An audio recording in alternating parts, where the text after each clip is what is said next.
Western political thinker है। Western political thinker का आपको देखिए आपको पार्ट थर्ड होगा। पार्ट थर्ड के अंतर्गत यहाँ पर हम अध्याय तीसरा देखते हैं। पार्ट थर्ड के अंतर्गत आपको अध्याय 3 देखते हैं। आप अध्याय 3 में आपको यहाँ पर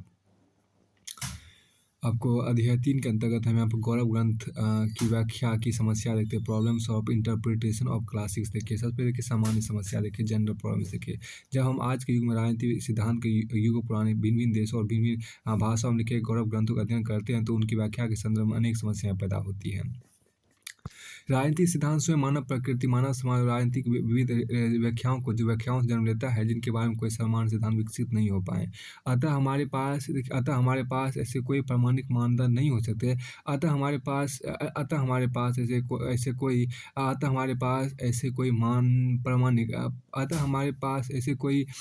प्रामाणिक मानदंड नहीं हो सकते। अतः हमारे पास ऐसे कोई प्रामाणिक मानदंड नहीं हो सकते जिनकी सहायता से हम किसी विशेष सिद्धांत को अंतिम रूप से मान्य या अमान्य ठहरा सकें। फिर देखिए फिर प्रत्येक लेखक अपने युग और अपने देश की भाषा एवं शब्दावली में अपने विचार व्यक्त करते हैं। आज के युग तक आते आते ऐसे कई शब्द के अर्थ स्थिर हो गए हो तो आश्चर्य कोई बात नहीं, परंतु ये नए अर्थ मूल लेखक के कथ्य को समझने में रुकावट डाल सकती है।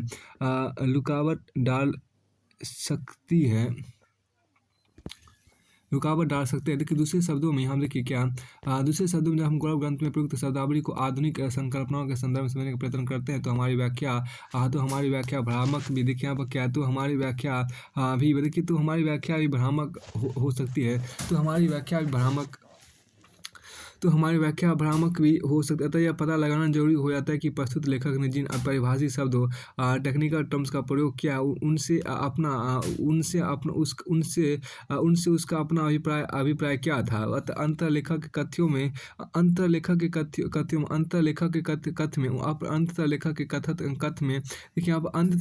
कथ्य में अपने व्यक्तिगत पर्सनालिटी और संस्कृति कल्चर की छाप भी आ जाती है। इससे आप वस्तुपरक अर्थ सब ऑब्जेक्टिव मीनिंग निर्धारित करने में बाधा पड़ती है। किसी तथ्य के तात्विक अंश सबस्टेंटिव पार्ट को समझने के लिए उसके सही संदर्भ को समझना भी जरूरी होगा। इसके लिए इतिहास, हिस्ट्री और समाजशास्त्र, सोशियोलॉजी के ज्ञान की जरूरत होगी जो कि स्वयं नए अन्वेषण का विषय है। अब के शब्दावली की अस्पष्टता देखिए, आपको एम्बिग्विटी, अस्पष्टता अंग्रेजी बोलते हैं एम्बिग्विटी बोलते हैं, AMBIGUIT एम्बिग्विटी। शब्दावली की अस्पष्टता देखिए, एम्बिग्विटी ऑफ वोकैबुलरी देखिए, आपको एम्बिग्विटी ऑफ वोकैबुलरी देखिए। राजनीतिक गौरव ग्रंथ राजनीति के देखिए यहाँ पर क्या राजनीतिक गौरव ग्रंथ राजनीतिक गौरव ग्रंथ अनेक युगों में अनेक भाषाओं में और अनेक संस्कृतियों के संदर्भ में लिखे गए हैं। हम उनके आधार पर विश्वजनीन सत्य यूनिवर्सल ट्रूथ को समझना चाहते हैं और उसे अपनी भाषा में व्यक्त करना चाहते हैं। हाँ, यह सचमुच कठिन कार्य है। कभी कभी एक ही भाषा का कोई शब्द भिन्न संदर्भों में भिन्न अर्थ व्यक्त करता है। देखिए यहाँ पर क्या कि देश देशांतर और युगांतर की यात्रा करते करते कोई शब्द भिन्न भाषाओं में अनेक रूपांतर अपना सकता है। अतः जब वह हमारी भाषा तक पहुंचता है तो उसका मूल अर्थ और भी जटिल हो जाता है। उदाहरण की सत्ता, ऑथोरिटी शब्द को लीजिए। प्राचीन यूनानी दार्शनिक अरस्तु ने लिखा था कि संदर्भ बदल जाने पर सत्ता का स्वरूप भी बदल जाता है। अतः सार्वजनिक जीवन में कोई राजमर्मज्ञ स्टेट्समैन जिस सत्ता का प्रयोग करता है वह राजनीतिक कोटि में आती है। परंतु कोई स्वामी अपने दास पर या कोई गृहस्वामी अपने परिवार के सदस्यों पर जिस सत्ता का प्रयोग करता है वह राजनीतिक सत्ता से भिन्न होती है। अरस्तु का विचार था कि दास के संदर्भ में स्वामी की सत्ता सर्वथा निरंकुश होती है। देखिए सर्वथा निरंकुश होती है, परंतु नागरिकों के संदर्भ में शासक की सत्ता संविधान कॉन्स्टिट्यूशन में निहित नियमों से बंधी रहती है। अतः वह निरंकुश नहीं हो सकती। देखिए यदि हम अरस्तु के इस तर्क को आधुनिक युग तक ले जाएं तो इसमें और भी कई तरह की जटिलताएं पैदा हो सकती है। जैसा कि शेल्डन एस वॉलिन ने अपने विख्यात कृति पॉलिटिक्स एंड विजन राजनीति और युग दृष्टि 1960 के अंतर लिखा है। यह प्रवृत्ति व्यापक रूप से पाई जाती है कि हम राजनीतिक विषयों की चर्चा करते समय जिन शब्दों और धारणाओं का प्रयोग करते हैं, गैर राजनीतिक घटनाओं का विवरण देते समय भी देखिए गैर राजनीतिक देखिए यहाँ पर क्या गैर राजनीतिक घटनाओं का विवरण देते समय भी हम उन्हीं शब्दों और धारणाओं का प्रयोग करने लगते हैं। गणित और प्राकृतिक विज्ञान की शब्दावली तो सीमित तकनीकी संदर्भ में प्रयुक्त की जाती है। इसके विपरीत प्रचलित यहाँ देखिए इसके विपरीत प्रचलित सामाजिक और राजनीतिक चर्चाओं में पिता की सत्ता, चर्च की सत्ता या संसद की सत्ता जैसे समांतर प्रयोग धड़ल्ले से किए जाते हैं। जाहिर है इन भिन्न भिन्न संदर्भों में प्रयुक्त सत्ता की प्रकृति एक जैसी नहीं रह जाती। अतः राजनीतिक चर्चा के अंतर्गत जब हम सामान्य भाषा किसी शब्द को तकनीकी शब्दावली के रूप में प्रयुक्त करते हैं तो उसके परिभाषिक अर्थ को स्थिर करना जरूरी हो जाता है।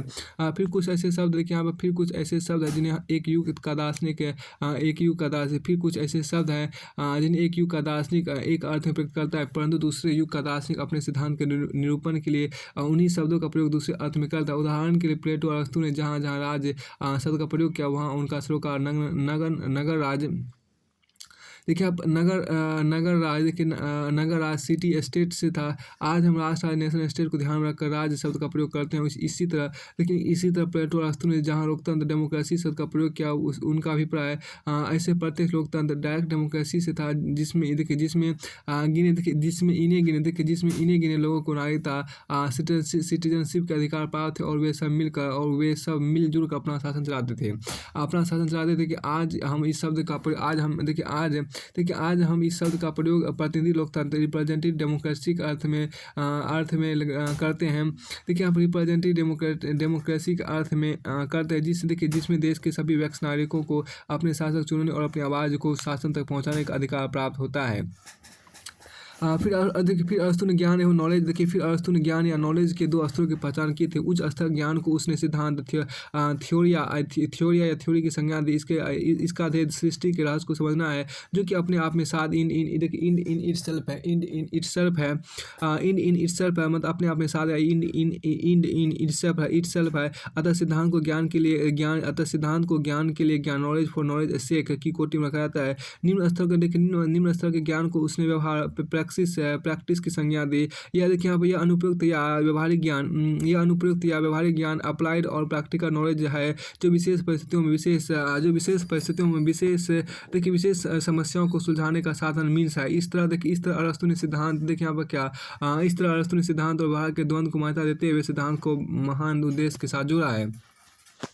देखिए यहाँ पर क्या व्यवहार व्यवहार को तुच्छ माना परंतु 19वीं शताब्दी में कार्ल मार्क्स 1800 से यहाँ पे परंतु कार्ल मार्क्स यहाँ पे क्या देखिए यहाँ पर क्या परंतु 19वीं शताब्दी में कार्ल मार्क्स 1883 के बीच ये विचार रखा कि मानव समाज को उत्थान के सिद्धांत और व्यवहार के द्वंद्व से ऊपर उठना जरूरी है ताकि संपूर्ण ज्ञान को व्यवहार में ढाला जा सके। उसने हेगेल 1831 के दर्शन की शुद्ध सिद्धांत प्योर थ्योरी की अभिव्यक्ति मानते हुए उसकी निंदा की। देखिए मार्क्स ने तर्क दिया कि व्यवहार या आत्मप्रेरित व्यवहार प्रैक्टिस एक स्वतंत्र विश्वजनीन और सृजनात्मक गतिविधि है। जब मनुष्य प्रकृति और सृष्टि के नियमों का संपूर्ण ज्ञान प्राप्त करके स्वयं उनके बंधन से मुक्त हो जाता है तब वो आत्मप्रेरित व्यवहार के स्तर पर पहुँच जाता है। अर्थात तब वो अपनी इच्छा और योजना के अनुरूप इस सृष्टि को और अपने आप को नए रूप में ढाल सकता है। देखिए हेगेल ने चेतना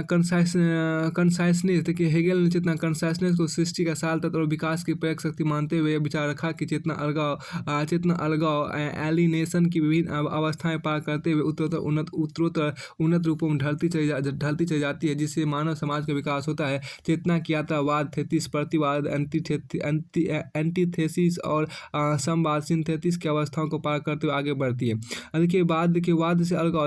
वाद से अलगाव के कारण ही प्रतिवाद स्थिति में आता है। वाद और प्रतिवाद में तनाव टेंशन और टकराव कन्फ्लिक्ट के कारण संवाद का उदय होता है। लेकिन जब तक यह यात्रा परम चेतन या एब्सोल्यूट कंसाइसनेस की अवस्था में नहीं पहुंच जाती तब तक संवाद अपनी अवस्था में स्थिर नहीं रह पाता। वह फिर नए वाद की स्थिति में आ जाता है और उसमें फिर अलगाव पैदा होता है जिससे क्रमशः प्रतिवाद और संवाद की अवस्था अस्तित्व में आती है। इस तरह हेगेल ने अलगाववाद के एक सकारात्मक तत्व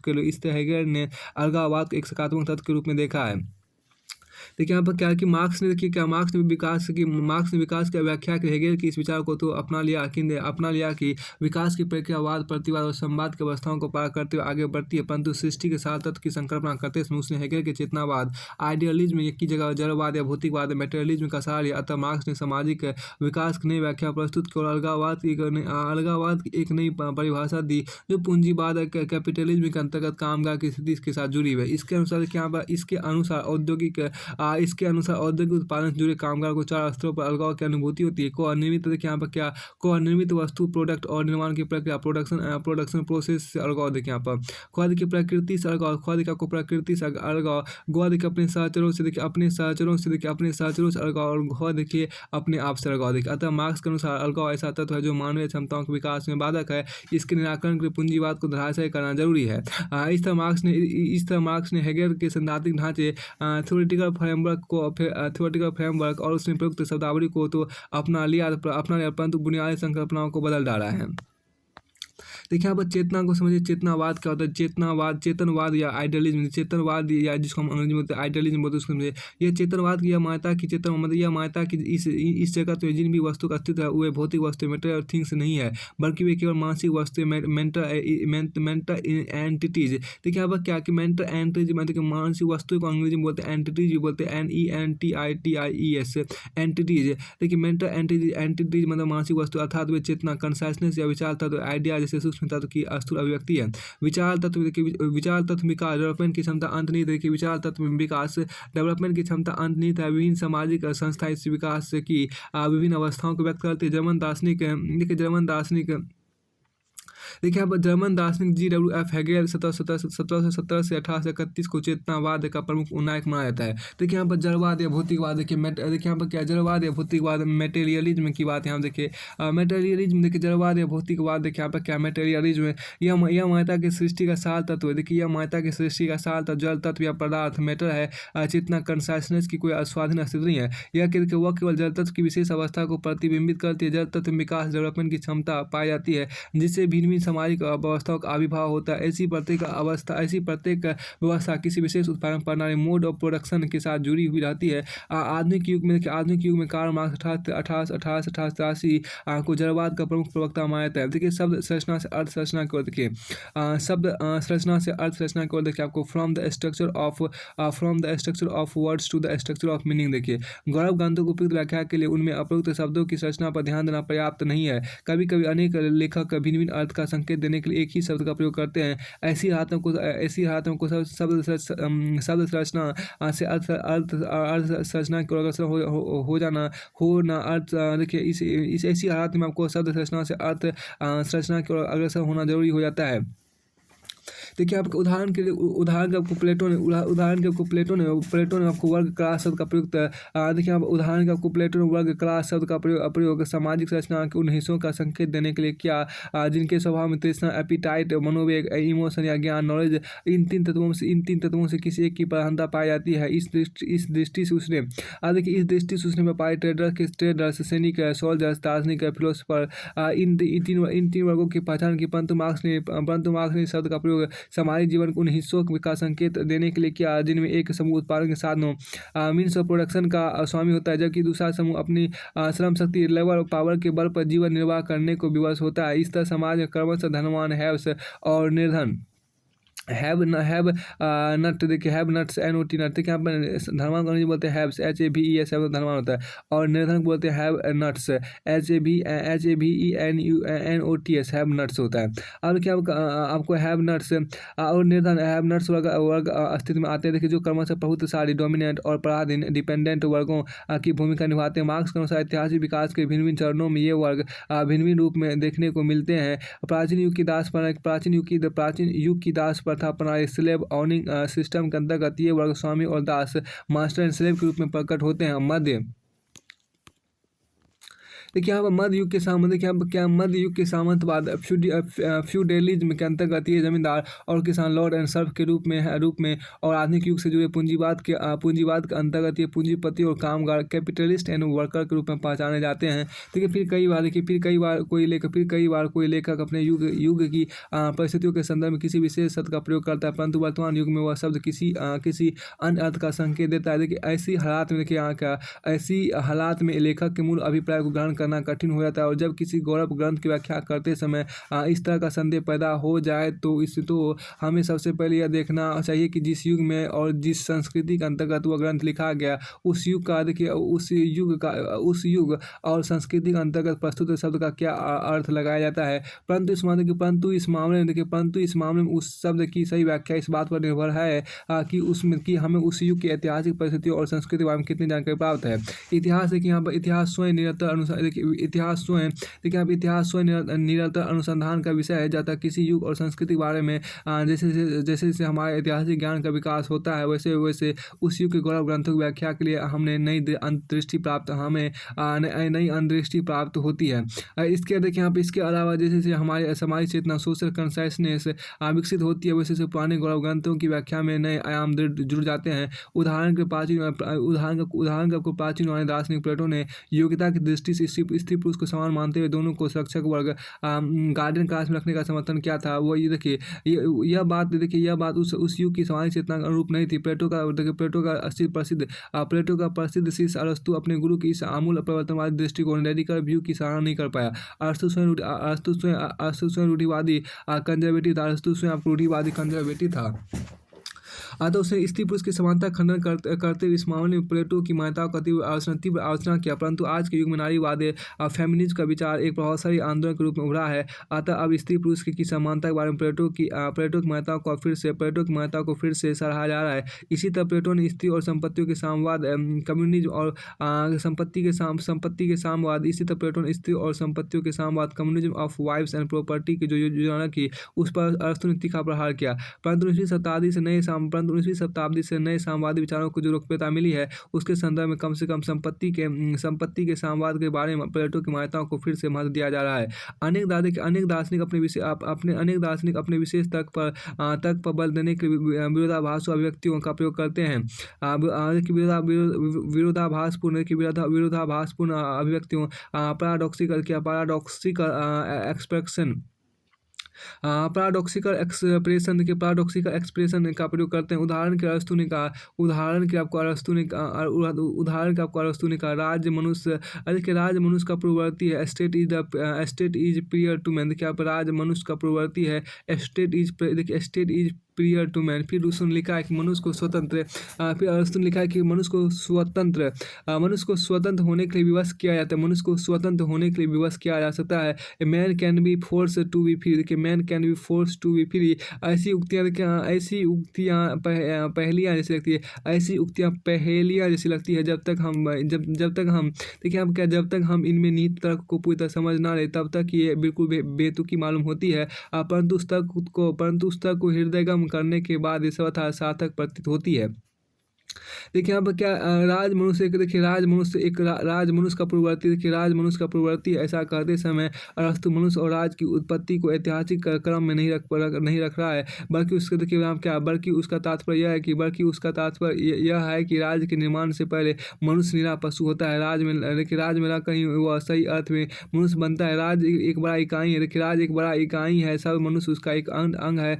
जैसे हाथ की कल्पना करने से पहले संपूर्ण शरीर की कल्पना करनी पड़ेगी, वैसे ही सब मनुष्य की कल्पना करने से पहले राज की कल्पना करनी होगी। इसी अर्थ में राज मनुष्य का पूर्ववर्ती है। देखिए अब रूसो की इस कथन का विचार कर ले। देखिए यहाँ क्या अब रूसो की इस कथन का विचार कर ले कि मनुष्य को स्वतंत्र होने के लिए विवश किया जा सकता है। यहाँ रूसो स्वतंत्रता का यह अर्थ लगा दिए।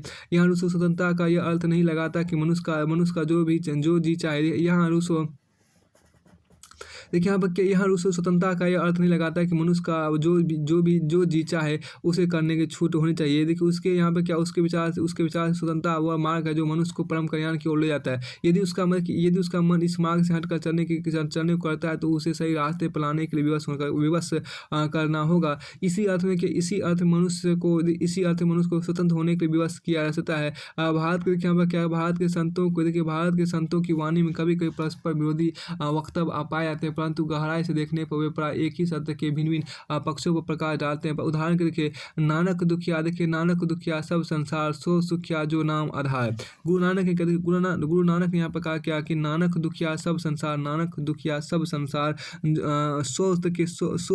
सो सुखिया जो नाम आधार। गुरु नानक का क्या, नानक दुखिया सब संसार सो सुखिया जो नाम आधार। कबीर ने कहा कि सुखिया सब संसार है खावे और सोवे, दुखिया दास कबीर है जागे और रोवे। बहुत अच्छी बात यहाँ पर कहा था। देखिए यहाँ पर गुरु नानक ने कहा कि नानक दुखिया सब संसार सो सुखिया, देखिए सो सुखिया जो नाम आधार। कबीर ने कहा कि सुखिया सब संसार है खावे और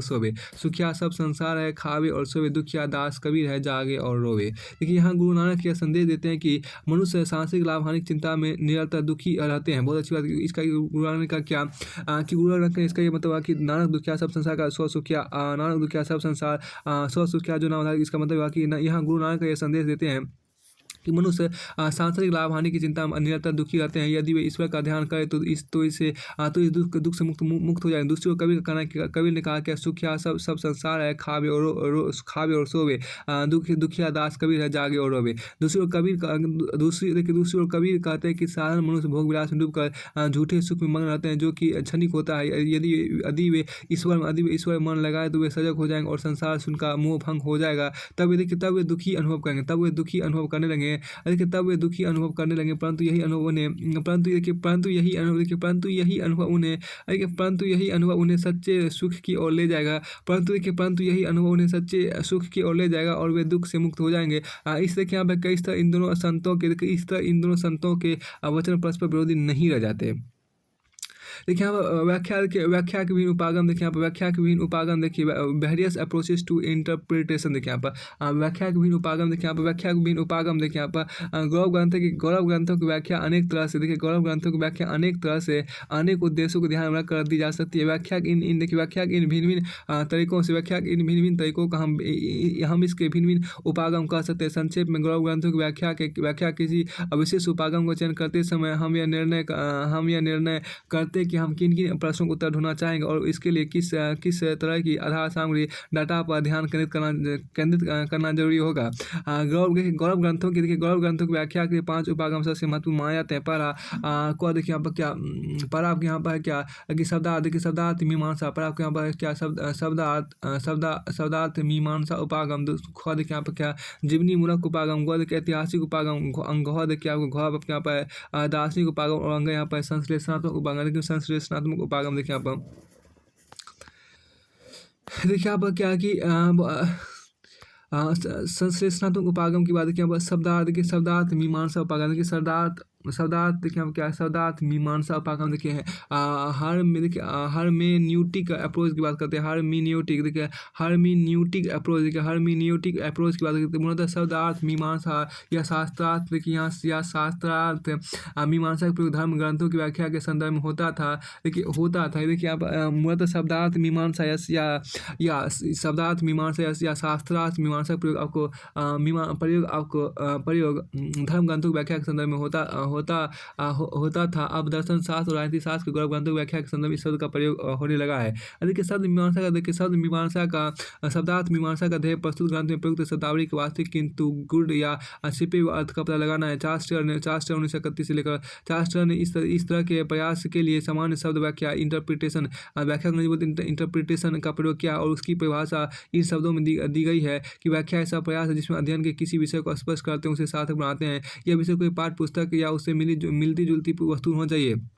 जो किसी न किसी तरह से उलझा हुआ हो, अधूरा और जो उलझा हुआ, अधूरा और धुंधला हो, किसी न किसी तरह के विरोधाभास से भरा हुआ और गुड गुड हो। व्याख्या का उद्देश्य देखिए, व्याख्या का उद्देश्य उसकी सुसंगति, व्याख्या का उद्देश्य उसकी सुसंगति और सार्थकता को, व्याख्या का उद्देश्य उसकी सुसंगति और सार्थकता को प्रकाश में लाना है। देखिए देखिए यहाँ पर क्या आपको लाना है। देखिए आपको हर्मेन्यूटिक्स एंड पॉलिटिक्स में शब्दार्थ मीमांसा और राजनीतिशास्त्र, यह लेख आपको यह लेख पॉल कॉन्टन की संपादित कृति क्रिटिकल सोशियोलॉजी अवस्थात्मक समाजशास्त्र 1976 के अंतर्गत संकलित किया गया है। देखिए परंपरागत शब्दार्थ मीमांसा देखिए ट्रेडिशनल हर्मेन्यूटिक्स देखिए यहाँ पर परंपरागत शब्दार्थ मीमांसा देखिए यहाँ पर क्या देखिए परंपरागत शब्दार्थ मीमांसा देखिए यहाँ पर क्या ट्रेडिशनल हर्मेन्यूटिक्स देखिए यहाँ पर के अंतर्गत लेखक की शब्द योजना को ध्यान में रखकर उसके गूढ़ अर्थ का पता लगाया जाता है। दूसरी ओर सत्ता मीमांसात्मक शब्दार्थ, दूसरी ओर सत्ता मीमांसात्मक शब्दार्थ मीमांसा ऑन्टोलॉजिकल हार्मेन्यूटिक्स के अंतर्गत लेखक के अभिप्राय का पता लगाने के उसके चिंतन से जुड़े दार्शनिक दृष्टिकोण की छानबीन की जाती है। देखिए आप इस अन्वेषण पद्धति के अंतर्गत विश्व को केवल भौतिक जगत के रूप में नहीं देखा जाता, बल्कि इसे मानव चिंतन और कर्म का विषय माना जाता है। इसकी मुख्य मान्यताओं का विवरण इस तरह से दे सकते हैं। पहले देखिए हम क्या वैज्ञानिक व्याख्या ज्ञान की एकमात्र विधा देखिए, the only form of understanding. देखिए यहाँ पर विधा नहीं है। देखिए वैज्ञानिक व्याख्या ज्ञान की एकमात्र विधा नहीं है। हम मानव जगत के बारे में केवल उपयुक्त प्रश्न उठाकर उसका ज्ञान प्राप्त कर सकते हैं। प्रत्येक प्रश्न का रूप और कथन हमारी जिज्ञासा विषय से निर्धारित होता है। और तीसरा देखिए, जो विषय प्रश्न उठाने के लिए चुना जाता है उस प्रश्न में ही उसकी आंशिक व्याख्या निहित रहती है। देखिए जो विषय प्रश्न उठाने के लिए चुना जाता है उस प्रश्न में उसकी आंशिक व्याख्या निहित होती है। उदाहरण के प्लेटो ने यह प्रश्न उठाया कि न्याय जस्टिस क्या, उसने यह प्रश्न नहीं उठाया कि स्वतंत्रता फ्रीडम क्या है। यह प्रश्न सबसे पहले रूसो ने उठाया। इससे भी यह प्रकट होता है कि प्लेटो और रूसो का सरोकार भिन्न समस्याओं से था। वे सृष्टि और इससे जुड़ी समस्याओं को भिन्न दृष्टि से देखते थे। देखिए इसी तरह रूसो ने अपनी विख्यात कृति सोशल कॉन्ट्रैक्ट सामाजिक अनुबंध 1762 के आरंभ में लिखा कि मनुष्य स्वतंत्र पैदा होता है और सब जगह जंजीरों आदि के सब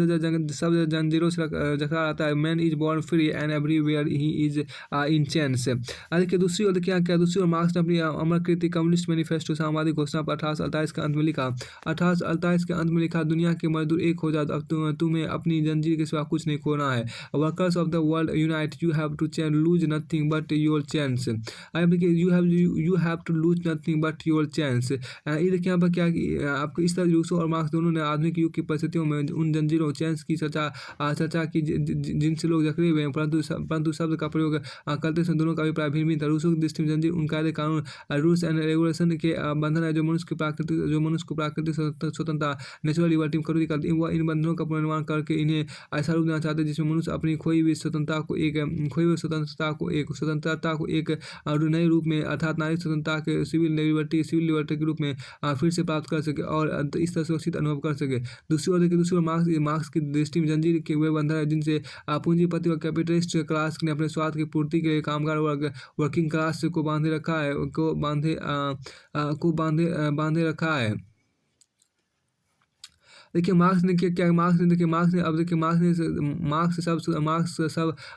सब कामगारों को संगठित करना चाहता है ताकि वे इन बंधनों को तोड़ डाले और स्वतंत्र अनुभव करें। कि प्रारंभिक स्वतंत्रता और नारी स्वतंत्रता देखिए natural liberty and civil liberty की बात यहाँ देखिए। Natural liberty and civil liberty के प्राकृतिक स्वतंत्रता और नारी स्वतंत्रता की बात करते हैं। यहाँ पर प्राकृतिक स्वतंत्रता और नारी स्वतंत्रता की बात यहाँ देखिए। फ्रांसीसी दार्शनिक जैक रूसो 1718 देखिए यहाँ की चिंतन प्रणाली के अनुसार राज्य के निर्माण से पहले लोग जिस स्वतंत्रता का प्रयोग करते हैं वह प्राकृतिक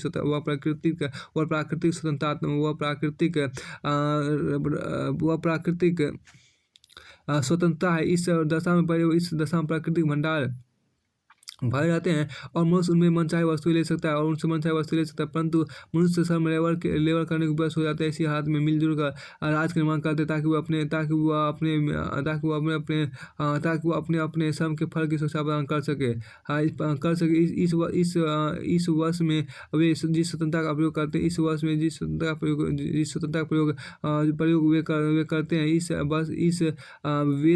वेश में आपको में वे जिस स्वतंत्रता का प्रयोग करते हैं उसे रूसों ने नागरिक स्वतंत्रता की संज्ञा दी है। अब देखिए मार्क्स पूंजीपति और कामगार वर्ग के संघर्ष क्लास स्ट्रगल को धनवान और निर्धन वर्गों के हैव्स एंड हैव्स नॉट के संघर्ष के व्यक्ति का मानते हुए यह घोषणा करता है कि अब तक समाज के संपूर्ण इतिहास के संघर्षों का इतिहास के यहाँ देखिए क्या कि इसमें जो कहा कि रूसों को अपने समय में या इतिहास में अपने अपने युगों का संघर्ष का कोई संकेत नहीं मिलता। पिछले संक्षेप में देखिए संक्षेप में रूसो और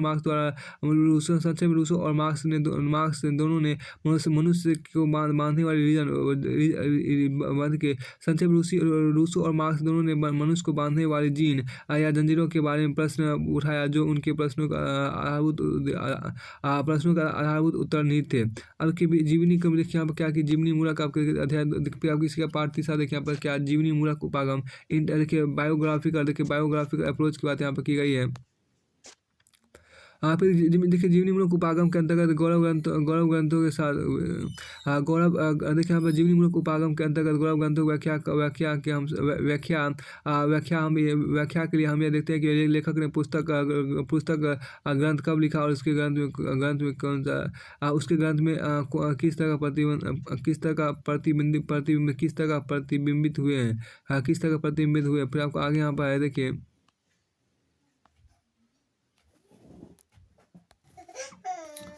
हम इस तरह रूसो और मार्क्स दोनों ने आधुनिक युग की परिस्थितियों में उन जंजीरों चेन्स की चर्चा की है जिनसे लोग जकड़े हुए, परंतु इस शब्द का प्रयोग करते समय दोनों का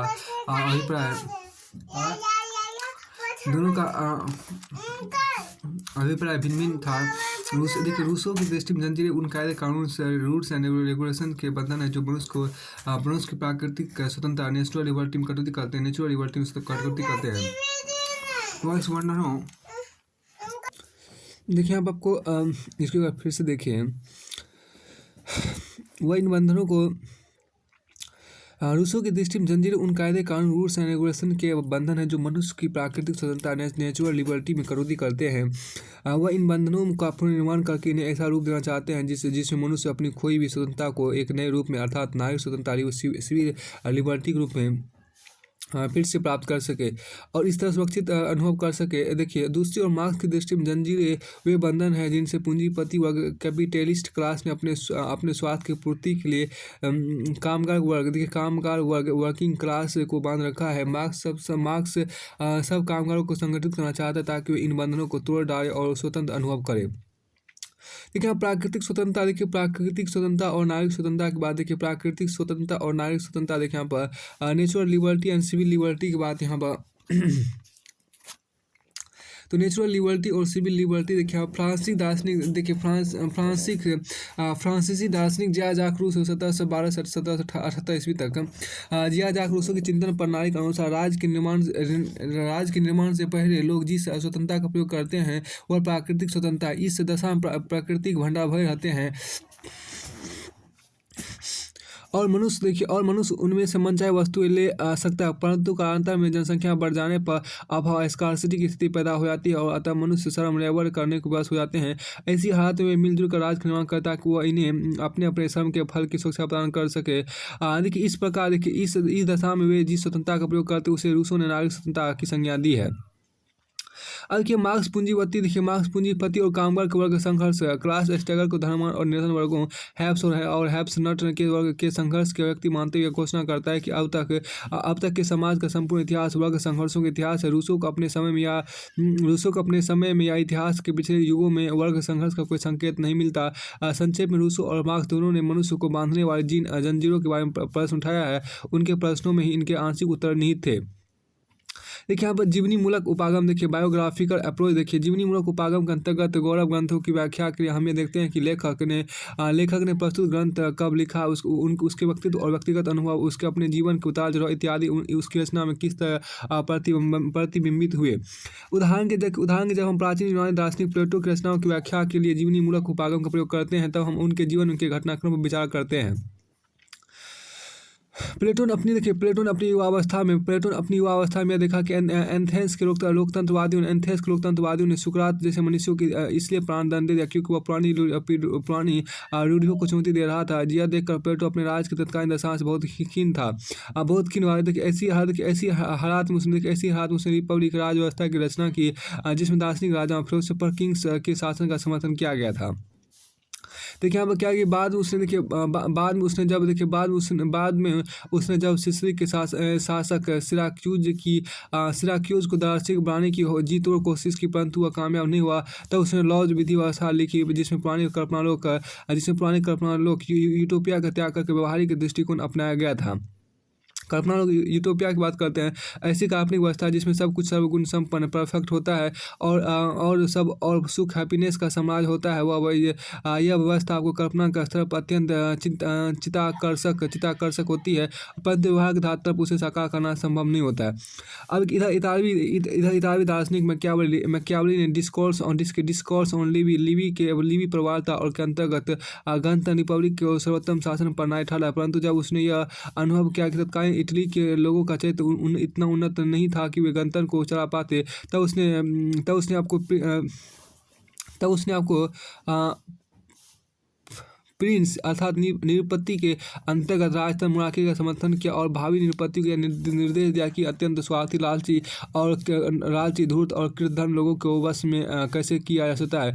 अब की कल्पना यूटोपिया किसको कहते हैं? ऐसी काल्पनिक व्यवस्था जिसमें सब कुछ सर्वगुण संपन्न परफेक्ट होता है और सुख हैप्पीनेस का समाज होता है। यह व्यवस्था कल्पना के स्तर पर अत्यंत चित्ताकर्षक प्रतीत होती है, परंतु व्यवहार के आधार पर उसे साकार करना संभव नहीं होता है। देखिए यहाँ पर क्या गणतंत्र की बात, यहाँ पर देखिए गणतंत्र रिपब्लिक, देखिए यहाँ पर क्या हुआ शासन प्रणाली जिसमें शासन की शक्तियाँ किसी राजा निरुपत्ति के हाथों में नहीं रहती, बल्कि किसी मानव नागरिक के हाथों में रहती है। वह जनसाधारण के समर्थन के आधार पर अपना शासन चलाता है। अब देखिए राजतंत्र जिसको मोनार्की बोलते हैं, वह शासन प्रणाली जिसमें शासन की शक्तियाँ किसी मुकुटधारी नरेश क्राउंड प्रिंस के हाथों में रहती है। साधारणतः वह जनसाधारण के सम्मान का पात्र होता है। यदि कोई उसका विरोध करता है तो वह अपनी अदम शक्ति से उस पर अपना नियंत्रण स्थापित कर लेता है। फिर आपको आगे देखिए इसी तरह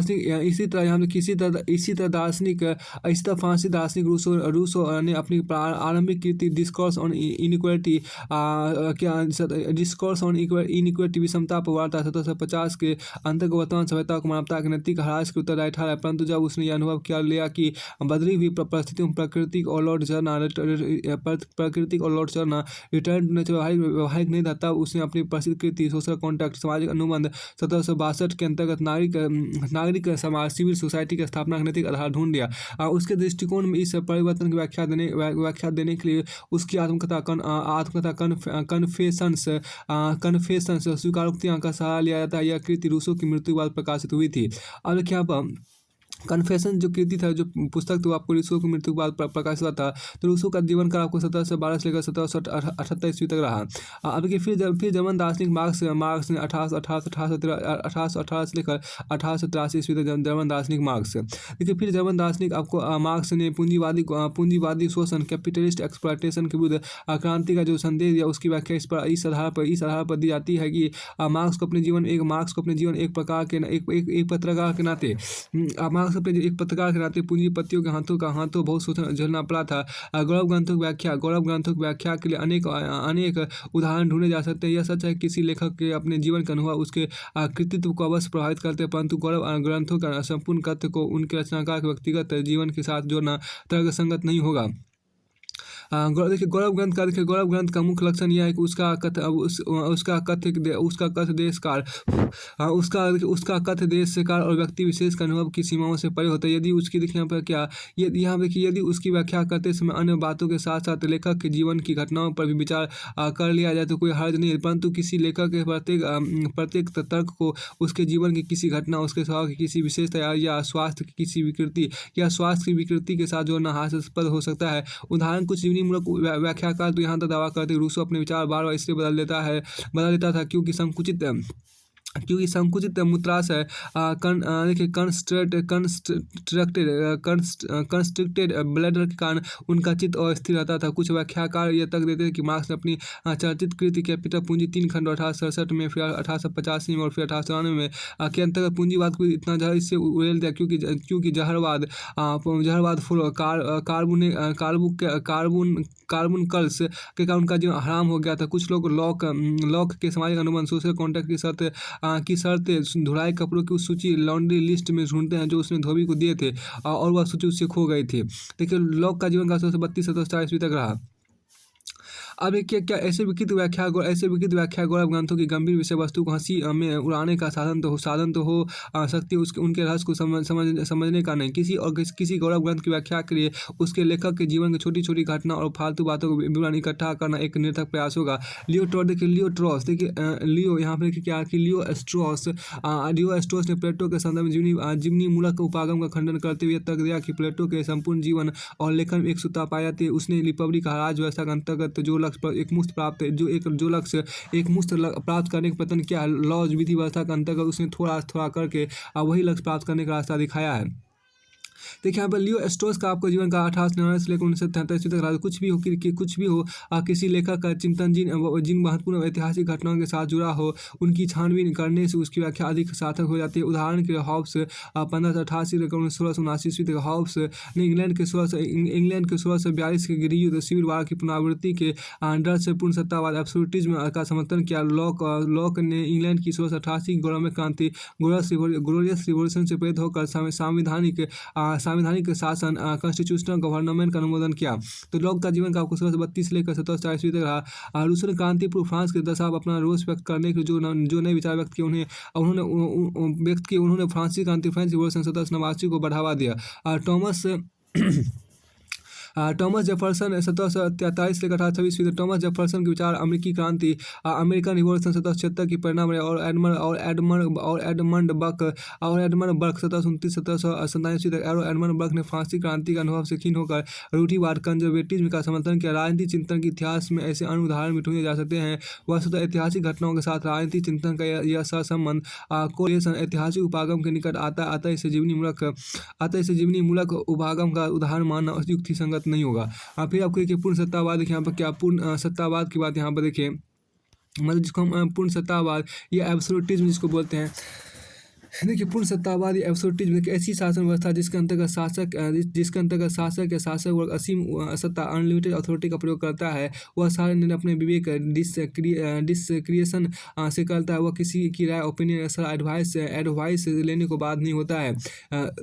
फिर देखिए आपको संवैधानिक शासन कॉन्स्टिट्यूशनल गवर्नमेंट देखिएगा ऐसी शासन व्यवस्था जिसमें शासन के विभिन्न अंग ऑर्गन्स को सीमित शक्तियाँ सौंपी जाती है और उन्हें यह शक्तियाँ कुछ कृत्य फंक्शन संपन्न करने के उद्देश्य से ही सौंपी जाती है। ये अंग अपने कर्तव्यों के पालन और शक्तियों के सही प्रयोग के लिए किसी उच्चतर सत्ता हायर अथॉरिटी के प्रति उत्तरदायी रिस्पॉन्सिबल होते हैं। अब एक रूढ़िवाद कंजर्वेटिव देखिए वह सिद्धांत जो चिरकाल से परिचित सामाजिक और राजनीतिक व्यवस्था के प्रति सम्मान को बढ़ावा देता है। यह सिद्धांत नए और बिना आजमाए हुए विचारों और संस्थाओं का अपनाने से संकोच करता आता है या पुराने और आजमाए हुए विचारों और संस्थाओं को कायम रखने का समर्थन करता है।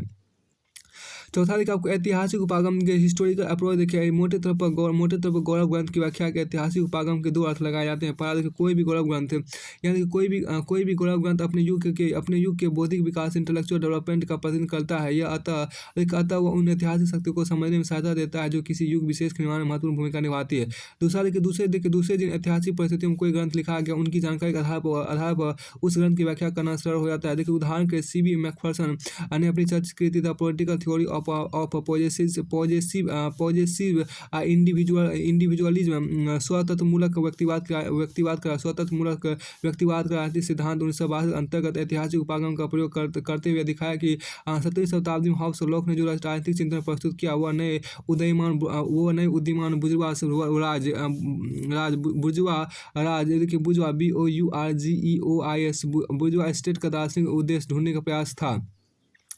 और देखिए बुर्जुआ राज देखिए बुर्जुआ देखिए BOURGEOIS बुर्जुआ स्टेट वह राज्य जिसमें आर्थिक और राजनीतिक शक्ति बुर्जुआ वर्ग अर्थात पूंजीपति वर्ग कैपिटलिस्ट क्लास का प्रभुत्व डोमिनेंस स्थापित हो जाता है। अब देखिए ऐतिहासिक उपागम क्या ऐतिहासिक उपागम की देखिए ऐतिहासिक उपागम यहाँ देखिए ऐतिहासिक उपागम के दोनों ही अर्थ अपने आप में महत्वपूर्ण है। ऐतिहासिक उपागम के समर्थक यह तर्क देते हैं कि संसार में कोई शाश्वत मूल्य इटर्नल वैल्यूज नहीं होती। राजनीतिक सिद्धांत के अंतर्गत जो मूल्य स्थापित किए जाते हैं वे किसी विशेष ऐतिहासिक संदर्भ में ही मान वैलिड या अमान्य इनवैलिड होते हैं। कोई मूल्य कितना युक्तियुक्त है इसकी जांच उस ऐतिहासिक संदर्भ में करनी चाहिए जो जहां उसे लागू करना हो। इसका अर्थ यह नहीं कि ऐतिहासिक उपागम तक बुद्ध रीजन्स को कोई मान्यता नहीं देता, बल्कि इसका विश्वास है कि किसी सिद्धांत और डॉक्ट्राइन की प्रामाणिकता उसके ऐतिहासिक संदर्भ से निर्धारित करनी चाहिए। उसकी आंतरिक तार्किक सुसंगति इनर लॉजिकल कोहेरेंस के आधार पर नहीं। जब किसी गौरव ग्रंथ के व्याख्याकार उसके ऐतिहासिक संदर्भ से हटकर अपने युग की परिस्थितियों या मान्यताओं के संदर्भ में उसका मूल्यांकन करने लगते हैं तब उनमें गहरे मतभेद पैदा हो सकते हैं। उदाहरण के आपको GH सेवान 1800 का मत है कि प्लेटो की अमरकृति रिपब्लिक राज्य व्यवस्था युगांतर के लिए उपयुक्त है क्योंकि इसमें जिन सिद्धांतों का निरूपण किया गया वह समय की सीमाओं से परे है, परंतु कार्ल पॉपर ने प्लेटो को सर्वाधिकार व टोटेलिटेरियनिज्म का समर्थक माना जो तत्कालीन सभ्यता से घृणा करता था।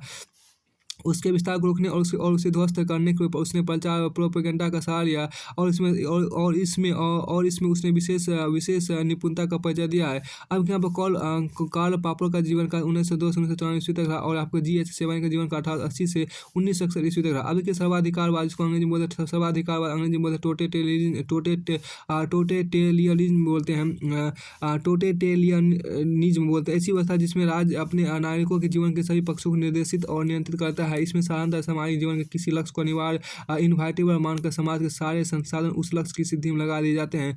किसी उसका विरोध करने का अधिकार नहीं होता, उसी को हम स्वाधिकारवाद को बोलते हैं।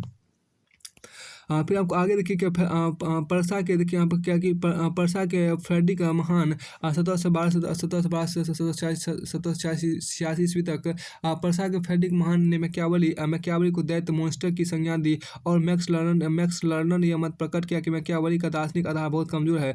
दूसरी ओर हल्डर ने कहा कि मैकियावेली के ग्रंथ की एक पंक्ति यह सिद्ध करती है कि उसने मानवता के प्रति कोई विश्वासघात नहीं किया। जॉन प्रामी नाउज का विचार है कि मैकियावेली का चिंतन कुल मिलाकर एक असाधारण नवीन पेना बुद्धिमत्तापूर्ण धर्मनिरपेक्ष और बहुमुखी जीवन दर्शन प्रस्तुत करता है कि मैकियावेली का जीवन का 1465 से लेकर 1527 ईस्वी तक रहा। माइकल ऑक्सफोर्ड का जीवन 1901 से 1990 ईस्वी तक रहा। हॉब्स का जीवन का 1588 से लेकर 1679 ईस्वी तक रहा। और आपको उसके बाद देखिए यहाँ पर माइकल ऑक्सफोर्ड ने हॉब्स के लेवियाथन या तिमिंगल 1651 को राजनीतिक सिद्धांत के अंग्रेजी भाषा के सबसे महान कृति के रूप में सराहा है। परंतु वाह ने लिखा है कि यह निकृष्ट दर्शन, निकृष्ट इतिहास और निकृष्ट कानून का नमूना है। यदि हम गौरव ग्रंथों का मूल्यांकन उनके उपयुक्त ऐतिहासिक संदर्भ में करें तो इनके बारे में इतने गहरे मतभेद सामने नहीं आएंगे।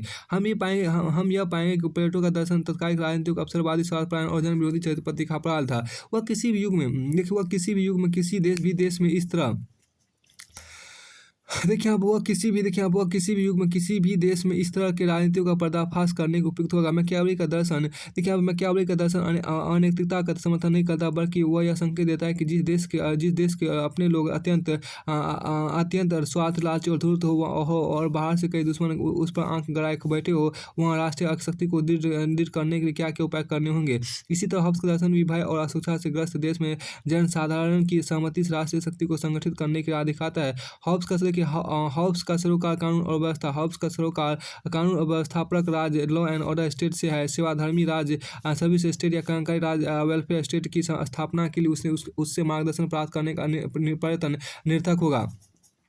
देखिए गौरव ग्रंथों की व्याख्या के ऐतिहासिक उपागम में अनेक गुण है। देखिए सेल्डन एस वालिन ने अपनी प्रसिद्ध कृति पॉलिटिक्स एंड विज्ञान, राजनीति और युग दृष्टि, राजनीति और पॉलिटिक्स एंड विजन, राजनीति और युग दृष्टि 1960 के अंतर्गत लिखा है कि ऐतिहासिक उपागम यह समझने का सर्वोत्तम तरीका है कि राजनीति दर्शन की चिंता के विषय में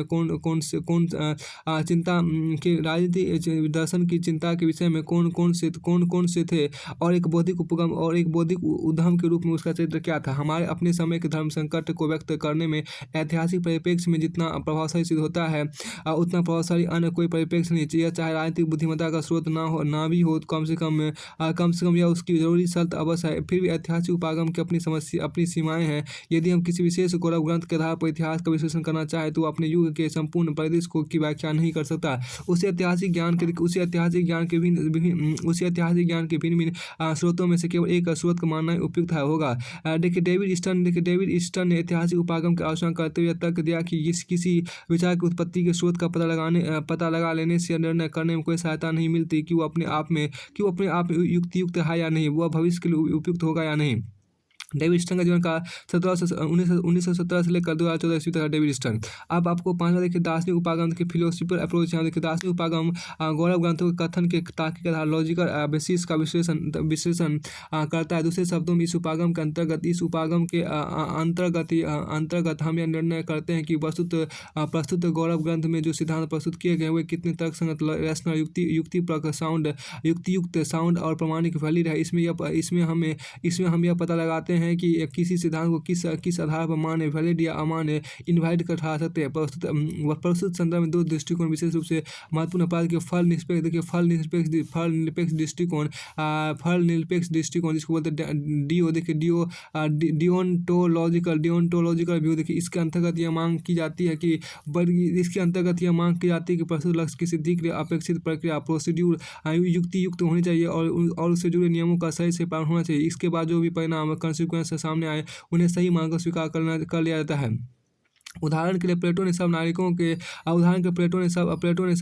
के एक जैसी शिक्षा व्यवस्था और एक जैसी परीक्षा प्रणाली पर निर्धारित किया। फिर कौन दार्शनिक बनकर शासन करता है और कौन सैनिक बनकर शिक्षक वर्ग गार्डियन क्लास में स्थान प्राप्त करता है और कौन व्यापारी बनकर शासित रह जाता है, यह विवाद का विषय नहीं रहता। जॉन रॉल्स के न्याय सिद्धांत थ्योरी और जस्टिस के अंतर्गत न्याय की प्रक्रिया को तर्कसम्मत बनाने पर ध्यान केंद्रित किया गया है और फिर किसे क्या मिलता है यह विवाद का विषय नहीं रह जाता है। देखिए फल निरपेक्ष दृष्टिकोण के समर्थकों में प्राचीन यूनानी दार्शनिक Plato, Locke, Adam Smith, Immanuel Kant, John Rawls, Robert Nozick, Isaiah Berlin इत्यादि विशेष रूप से उल्लेखनीय है। देखिए जॉन रॉल्स का जीवन का 1921 से लेकर 2002 तक रहा और फिर 2002 तक रहा। उसके बाद प्लेटो लॉक का जीवन का 1732 से लेकर 1740 ईस्वी तक रहा। एडम स्मिथ का जीवन का 1727 ईस्वी से लेकर 1990 ईस्वी तक रहा और इमैनुअल कांट का जीवन का 1724 से लेकर इमैनुअल कांट का जीवन का आपको 1724 से लेकर आपको 1800 ईस्वी तक और उसके बाद रॉबर्ट नॉजिक का जीवन का 1938 से लेकर 2002 ईस्वी तक और आइजिया बर्लिन का जीवन का 1909 ईस्वी से लेकर 1997 ईस्वी तक रहा। अब के फल सापेक्ष दृष्टिकोण जिसको बोलते हैं टेलियोलॉजिकल व्यू। देखिए टेलियोलॉजिकल व्यू जो आपके यहाँ पर कहा गया है। देखिए आप इसके अंतर्गत किसी व्यवस्था की जांच करने के उसके परिणामों को अपेक्षित लक्ष्य से मिलाकर देखते हैं। यदि ये परिणाम संतोषजनक ना हो तो हम निर्धारित प्रक्रिया में उपयुक्त समायोजन करने का संकोच नहीं करते। उदाहरण के उपयोगितावाद, यूटिलिटेरियनिज्म के अंतर्गत किसी कृत्य के मूल्यांकन के अधिकतम लोगों के अधिकतम सुख, greatest happiness of the greatest number का मानदंड अपनाया जाता है और इसकी जांच करने के लिए कृत्य के परिणाम कॉन्सिक्वेंस विचार किया तो उसके उद्देश्य अध्याय इंटेंशन का विचार नहीं किया था। उसके उद्देश्य अध्याय पर इंटेंशन पर विचार नहीं किया जाता है।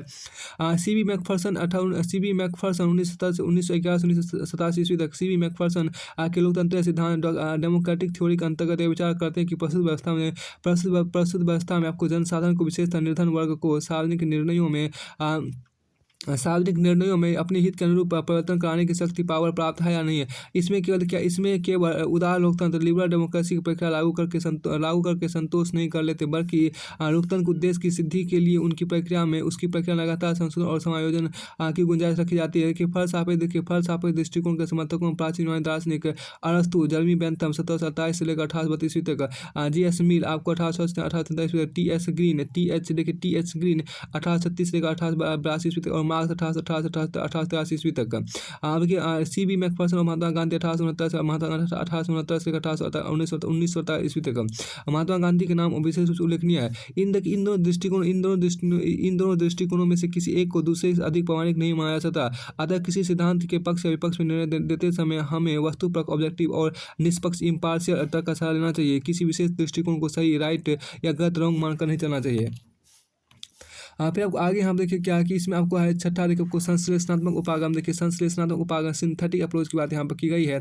संश्लेषणात्मक उपागम के अंतर्गत प्रस्तुत गौरव ग्रंथ के पाठ्य टेक्स्ट से जुड़े सभी तत्वों और सारी प्रासंगिक सामग्री रेलेवेंट मटेरियल पर विचार किया जाता है और उसमें से ऐसे तत्व की तलाश की जाती है जो देश देशांतर और युग युगांतर के लिए देश देशांतर और युग युगांतर के लिए समान रूप से मान्य हो। फिर हमारी वर्तमान समस्याओं के समाधान के लिए उसमें निहित संदेश की पहचान जाती है। यह कई कठिन कार्य है, परंतु गौरव ग्रंथों के अध्ययन से पूरा लाभ उठाने के लिए परिश्रम सर्वथा आवश्यक है। प्रस्तुत संस्था विचारधारा, आइडियोलॉजी और राजनीतिक दर्शन, पॉलिटिकल फिलोसफी में अंतर करना जरूरी है। Andrew hacker political theory, philosophy, ideology देखिए आइडियोलॉजी एंड साइंस, राजनीतिक सिद्धांत, दर्शन, विचारधारा और विज्ञान। 1961 के अनुसार विचारधारा किसी परिचित या प्रस्तावित राजनीतिक प्रबंध, पॉलिटिकल अरेंजमेंट को तर्कसंगत ठहराने का प्रयास, जबकि राजनीतिक दर्शन उत्तम राज और उत्तम समाज से संबंधित ज्ञान का निष्पक्ष अन्वेषण, डिसइंटरेस्टेड सर्च है। दूसरे शब्दों में किसी विचारधारा का अनुयायी अपना अध्ययन शुरू करने से पहले निर्णय कर लेता है कि सामाजिक और राजनीतिक जीवन का कौन सा रूप आपको सर्वोत्तम है। फिर उसे उचित ठहराने के तरह के तर्क ढूंढता है। परंतु राजनीतिक दर्शन का विद्यार्थी खुले मन, ओपन माइंड से पता लगाने की कोशिश करता है कि मानव जीवन के लिए कौन सी सामाजिक तथा राजनीतिक व्यवस्था उपयुक्त या उत्तम होगी। किसी गौरव ग्रंथ की व्याख्याकार को राजनीतिक दर्शन की दृष्टि से उसका विश्लेषण करना चाहिए, किसी विचारधारा की दृष्टि से नहीं। यदि व्याख्याकार स्वयं किसी विशेष विचारधारा में आस्था रखता है तो उस ग्रंथ के कथन को अपनी विचारधारा के चश्मे से देखेगा और उसका तटस्थ विश्लेषण नहीं कर पाएगा। मार्क्स विचारधारा की परिभाषा मिथ्या चेतना, फॉल्स कॉन्शसनेस के रूप में दी थी। उसने तर्क दिया था कि सामाजिक विकास की प्रक्रिया में मनुष्यों की भौतिक आवश्यकता, मटेरियल नीड्स आगे बढ़ जाती है, परंतु उनकी सामाजिक चेतना, सोशल कॉन्शसनेस पीछे रह जाती है। विचारधारा इसी पिछड़ी हुई चेतना या मिथ्या चेतना को व्यक्त करती है। बहुत सारी डोमिनेंट क्लास अपनी सत्ता, अथॉरिटी को वैध ठहराने, लेगिटिमाइजिंग और कायम रखने, मेंटेनिंग के लिए इसी मिथ्या चेतना का प्रयोग करता है। मार्क्स विचार था कि पूंजीवाद कैपिटलिज्म के अंतर्गत केवल बुर्जुआज अर्थात पूंजीपति वर्ग को अपना प्रभुत्व कायम रखने के लिए विचारधारा की जरूरत होती है। फिर आपको आगे हम देखिए क्या कि देखिए आपको कार्ल मैनहाइम की बात यहाँ पर आपको है। कार्ल मैनहाइम का जीवन का 1897 से 1927 तक रहा। कार्ल मैनहाइम ने मार्क्सवादी विश्लेषण से इस ढांचे का विस्तार करते हुए इसमें कल्पना लोक यूटोपिया की संकल्पना जोड़ दी है। उसने तर्क दिया कि प्रत्येक विचारधारा मिथ्या चेतना है, अतः वह सर्वाधिकारवादी टोटलिटेरियनिज्म को बढ़ावा देती है। कोई विचारधारा वर्तमान व्यवस्था को कायम रखने को तत्पर रहती है। दूसरी ओर जो विचार वर्तमान व्यवस्था को ध्वस्त करना चाहते हैं, उसकी जगह कोई नई आदर्श व्यवस्था स्थापित करना चाहते हैं, उन्हें मैनहाइम ने कल्पनारोग की संज्ञा दी है। मैनहाइम के अनुसार विचारधारा की तरह कल्पनारोग की मिथ्या चेतना को व्यक्त करता है। हाँ, क्योंकि वह किसी स्वर्णिम भविष्य का मिथ्या स्वप्न दिखाता है जिसे यथार्थ जगत में कभी साकार नहीं किया जा सकता। इस दृष्टि से मार्क्स मानवता के भविष्य के लिए वर्गहीन और राजहीन समाज, क्लासलेस एंड स्टेटलेस सोसाइटी की जो कल्पना प्रस्तुत की है वह कल्पनारोग की कोटि में आती है। अतः मैनहाइम के अनुसार वह भी एक तरह की मिथ्या चेतना को व्यक्त करती है। मैनहाइम ने चेतावनी दी है कि कहीं ऐसा ना हो कि हम विचारधारा की मिथ्या चेतना से बचते हुए कल्पनारोग की मिथ्या मिथ्या चेतना में खो जाए। ये देखिए इस तरह जो तर्क एक विचार को गलत सिद्ध करने के लिए दिया जाता है, वो दूसरा विचार उस स्वयं उस तर्क को गलत सिद्ध कर देता है। मतलब यह कि राजनीति चिंतन की इस इतिहास में सारे मूल्य वैल्यूज स्थिति सापेक्ष हो सकते हैं। जी.एस. सेवाई ने द हिस्ट्री पॉलिटिकल थ्योरी राजनीतिक सिद्धांत के इतिहास 1937 के अनुसार राजनीति के सिद्धांत स्वयं राजनीतिक हिस्सा है। गौरव ग्रंथ के अध्येता को इस रचनाकार से जुड़े संपूर्ण जगत का फिर से सृजन करना चाहिए। उसके युग की सारी प्रवृत्तियां, उपलब्धियों, संकट, आशा, निराशा इत्यादि का पूरा विवरण तैयार करना चाहिए। शून्य वैक्यूम में किसी सिद्धांत का कोई अर्थ नहीं होता, उपयुक्त संदर्भ में रखकर ही कोई सिद्धांत सार्थक होता है। उदाहरण के पैराक्रीज यूगिन एथेंस की परिस्थितियों के विवरण के बिना प्लेटो की व्याख्या निरर्थक होगी। पुनर्जागरण रेनेस की परिस्थितियों पर ध्यान दिए बिना मैकियावेली की व्याख्या का निर्जीव और निराधार होगी। परंतु इन सब संदर्भों पर विचार करने के बाद भी किसी गौरव ग्रंथ के काव्य में किसी गौरव ग्रंथ के कथ्य में उन तत्वों की पहचान जरूरी है जो सदा सर्वथा के लिए सार्थक हो। अब देखिए यूरोप के देखिए पुनर्जागरण क्या होता है। देखिए यहाँ पर पुनर्जागरण यूरोप के इतिहास का वह दौर जिसमें प्राचीन आदर्शों के अनुरूप कला और साहित्य का पुनरुत्थान हुआ। इसका आरंभ आपको 14वीं शताब्दी में हुआ और बाद में विविध रूपों में फ्रांस, स्पेन, जर्मनी और उत्तरी यूरोप तक फैल गया। इसके प्रभाव से मध्ययुगीन दृष्टिकोण में युगांतरकारी परिवर्तन आ गया। अब कला और साहित्य धार्मिक शिक्षाओं के प्रसार का माध्यम मात्र नहीं बल्कि मानवीय संवेदनाओं के व्यक्ति का सशक्त माध्यम बन गया। एंड्रयू हैकर के शब्दों में ऐतिहासिक ग्रंथों का सबसे बड़ा गुण यह है कि उनमें सिद्धांत उनके अपने समय और रचनाकार के व्यक्तित्व की सीमाओं को पार कर जाते हैं। इस अर्थ में वे समय की सीमाओं से बंधे नहीं रह जाते और किसी एक नाम के साथ जुड़े नहीं रह जाते। मार्क्स और मिल के पाठक की तरह प्लेटो और अरस्तू के पाठक प्लेटो और अरस्तू के पाठक को भी यह पूछने का पूरा अधिकार कि मैं आज की जिस राजनीतिक जगत को जानता हूँ उसमें इन विचारों का क्या अर्थ है। यदि वह यह प्रश्न उठाता है कि यदि वह इन समस्याओं को अप्रासंगिक मानकर परे नहीं रख देता जो विचारों के इतिहासकार की चिंता का उपयुक्त विषय है, तो देखिए तो उसे अपने परिश्रम का फल मिल जाएगा, क्योंकि उसे ऐसे उत्तर मिलेंगे। देखिए क्योंकि उसे ऐसे उत्तर मिलेंगे जो उसके मन को नई स्फूर्ति प्रदान करेंगे और उसकी कल्पना शक्ति को प्रेरित करेंगे। देखिए यहाँ पर क्या कि संक्षेप में संश्लेषणात्मक उपागम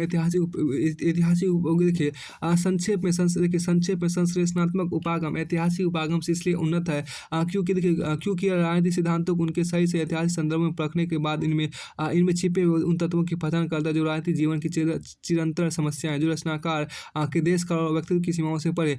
अल्फ्रेड कॉर्बन के जीवन का 1968 ईस्वी तक अल्फ्रेड कॉर्बन के अनुसार राजनीति की केंद्रीय समस्या समय की सीमाओं से परे।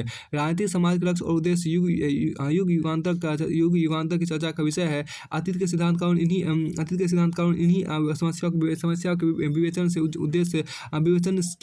विवेचन के उद्देश्य से लिखा और इन्हीं के समाधान को ध्यान रखते हुए अपने समय की संस्थाओं का समर्थन या विरोध किया या उनमें उपयुक्त परिवर्तन की मांग की। एंड्रयू हैकर के अनुसार आज के युग में राजनीतिक सिद्धांत का अध्ययन तभी सार्थक होगा जब हम अतीत के महान विचारकों की सूझबूझ से लाभ उठाकर आज के समाज की समस्याओं का समाधान ढूंढ पाएंगे। बहुत अच्छी बात कहा गया है कि एंड्रयू हैकर के अनुसार आज के युग में राजनीतिक सिद्धांत का अध्ययन तभी सार्थक होगा जब हम अतीत के महान विचारकों की सूझबूझ से लाभ उठाकर आज के समाज की समस्याओं का समाधान ढूंढ पाएंगे।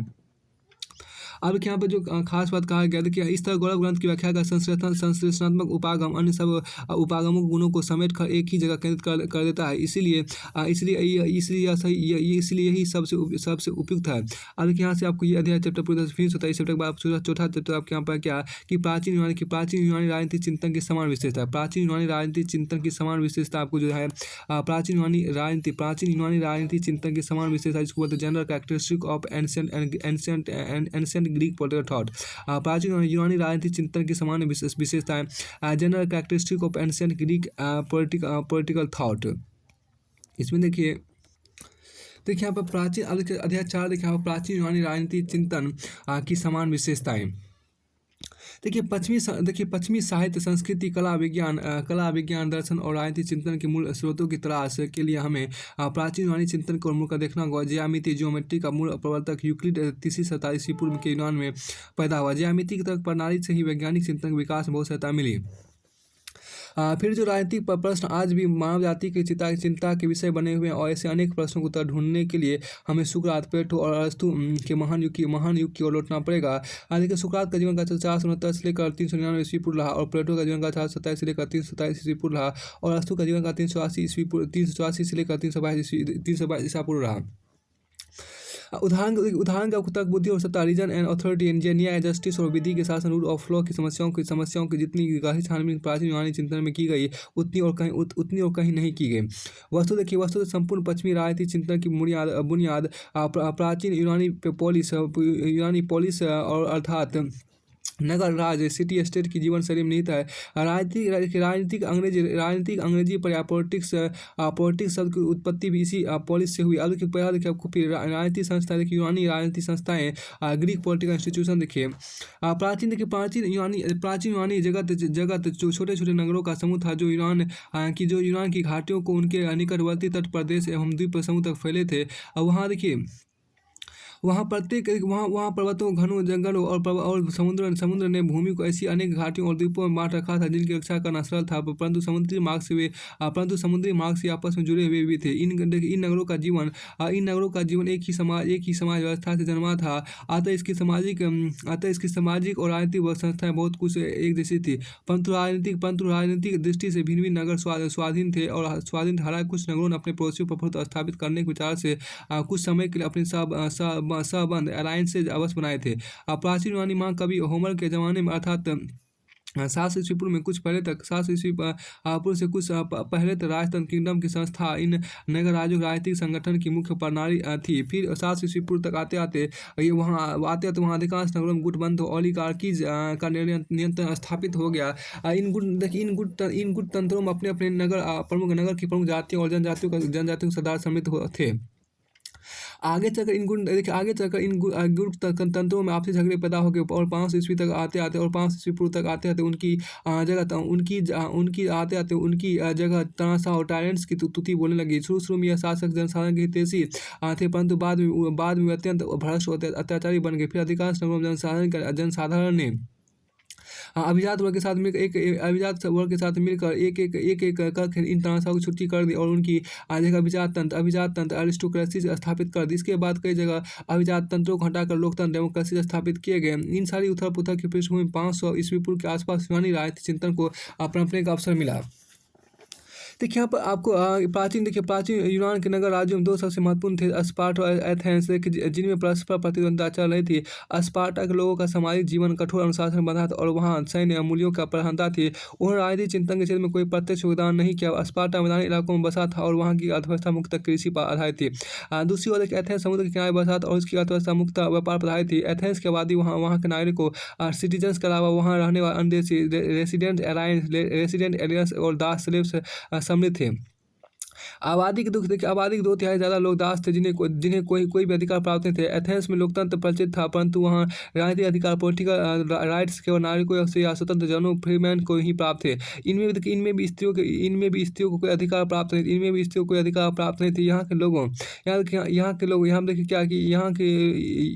लोगों के जीवन में अनुशासन का नितांत अभाव था, और राजनीतिक प्रतिस्पर्धा में स्वार्थी तत्वों का बोलबाला था। सुकरात और प्लेटो जैसे दार्शनिक यही जन्मे जिन्होंने राजनीति से जुड़ी समस्याओं पर चिंतन मनन करके राज्य के उद्धार का रास्ता दिखाया। ये विचारक स्पार्टा में परिचित संस्था और वहाँ के अनुशासन से अत्यंत प्रभावित थे। प्लेटो का आदर्श राज्य आइडियल स्टेट की संकल्पना इसकी छाप स्पष्ट दिखाई देती है।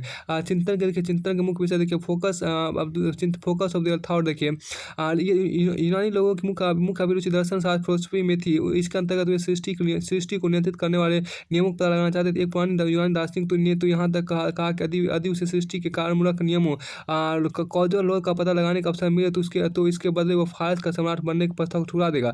यूनानी लोग सृष्टि को सृजनात्मक तक बुद्धि क्रिएटिव रीजन की रचना मानते थे। अतः इसके सही ज्ञान के लिए वे इसको नियंत्रित करने वाले नियमों का पता लगाने का आतुर थे। शुरू में उन्होंने शुरू शुरू में उन्होंने बाहर के यहाँ पर क्या शुरू शुरू में उन्होंने बाह्य जगत के विश्लेषण पर ध्यान दिया, परंतु 5वीं शताब्दी ईसा पूर्व तक आते आते उनके मन में स्वयं मनुष्य की प्रकृति के प्रति जिज्ञासा पैदा हो गई। उन्हें अपनी संस्कृति और प्रबल जाति और बारबेरियंस की संस्कृति में अद्भुत अंतर दिखाई देगा। अतः उन्होंने इस अंतर के कारणों पर विचार करना शुरू कर दिया।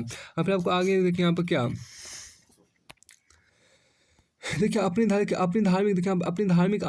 धार्मिक आस्था और देवी देवताओं की अनोखी कथाओं से प्रेरित होकर यूनानी लोग अपनी नियति डेस्टिनी के बारे में निडर हो गए थे। उनके मन में ऐसा दृढ़ विश्वास पैदा हो गया था कि मनुष्य स्वयं अपने समाज को मनचाहा और सर्वोत्तम रूप दे सकता है। इसलिए उनकी बौद्धिक जिज्ञासा और अन्वेषण वृत्ति के क्षेत्र की कोई सीमा नहीं रही। इसी तरह यूनानियों ने अनुभव किया कि प्रकृति ने मनुष्य को जिन शक्तियों से संपन्न बनाया है उसे उनका प्रयोग अवश्य करना चाहिए। प्रकृति ने जो क्षमता प्रदान की है उसे उन्हें विकसित करना भी उसका कर्तव्य है। दूसरे शब्दों मनुष्य को अपनी तक बुद्धि का प्रयोग करते हुए अपने जीवन को संवारना चाहिए। इसके लिए सामाजिक और राजनीतिक संगठन का निर्माण आवश्यक हो जाता है। प्राचीन यूनानी यह मानते थे कि राज जीवन की आवश्यकताओं की पूर्ति की स्थिति में आता है और सद जीवन गुड लाइफ की सिद्धि के लिए बढ़ाता है। तभी अरस्तु ने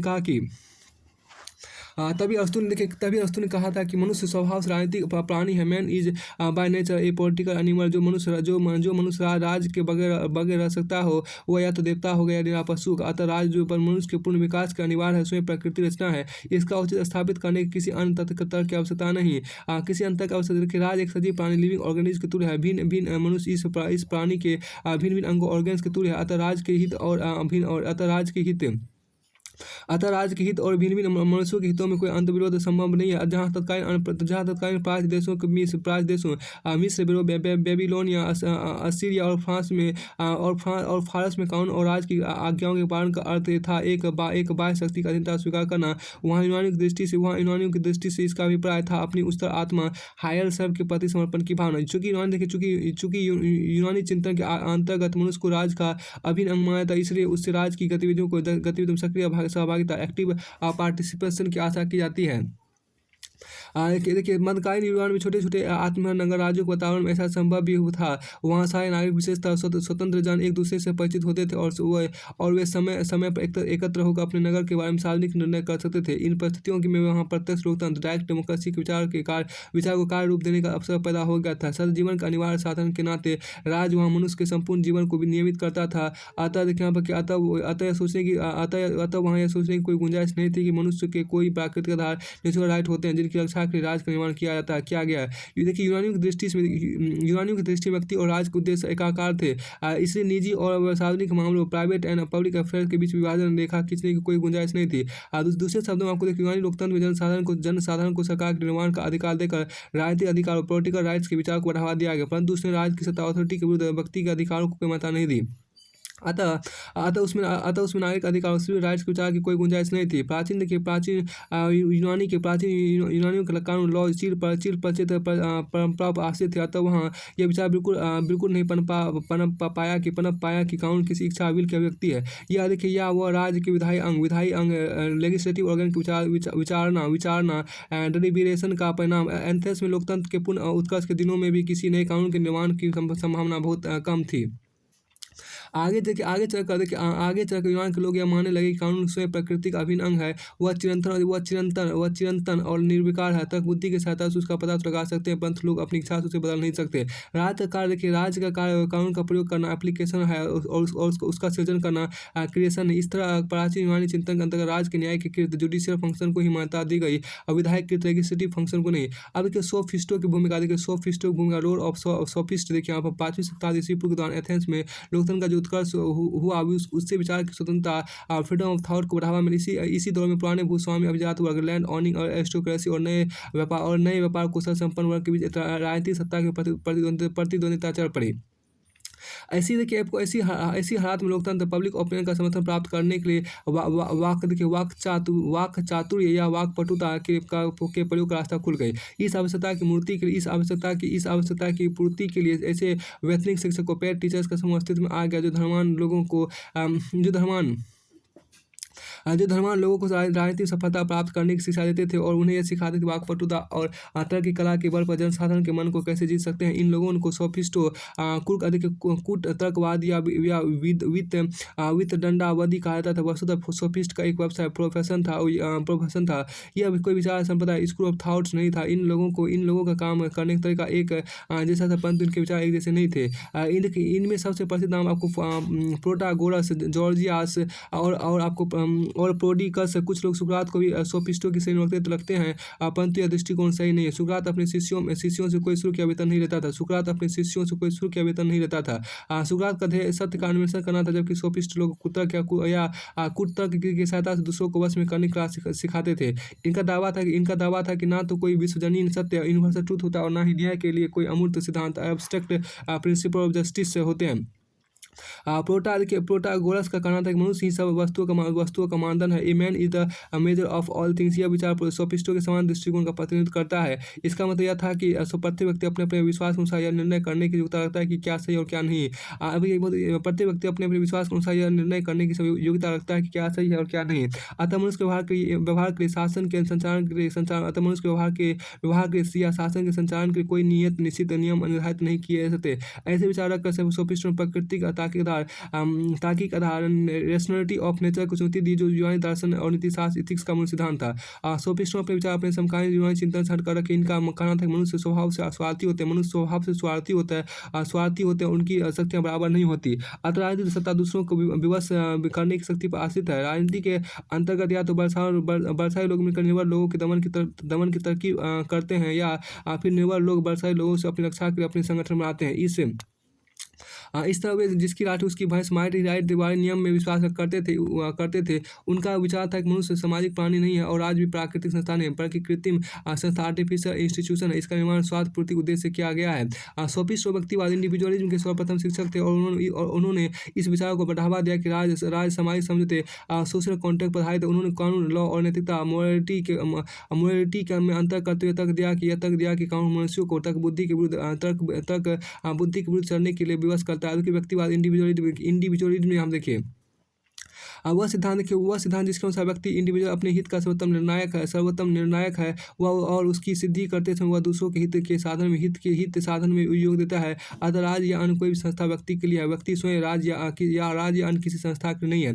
इस तरह प्राचीन यूनान में लोगों को प्रचलित मत या मान विचारधारा के विरुद्ध तरह के तर्क प्रस्तुत करने की पूरी स्वाधीनता थी। यह बात महत्वपूर्ण है कि प्लेटो ने अपनी मुख्य कृतियों में जो संवाद डायलॉग की शैली में लिखी गई थी, प्रसिद्ध सोफिस्टों के विविध तर्कों को सामने रखकर उन्हें काटने की कोशिश की है। देखिए प्राचीन यूनान की राजनीति दार्शनिकों में सुकरात, प्लेटो और अरस्तु के नाम विशेष रूप से विख्यात है।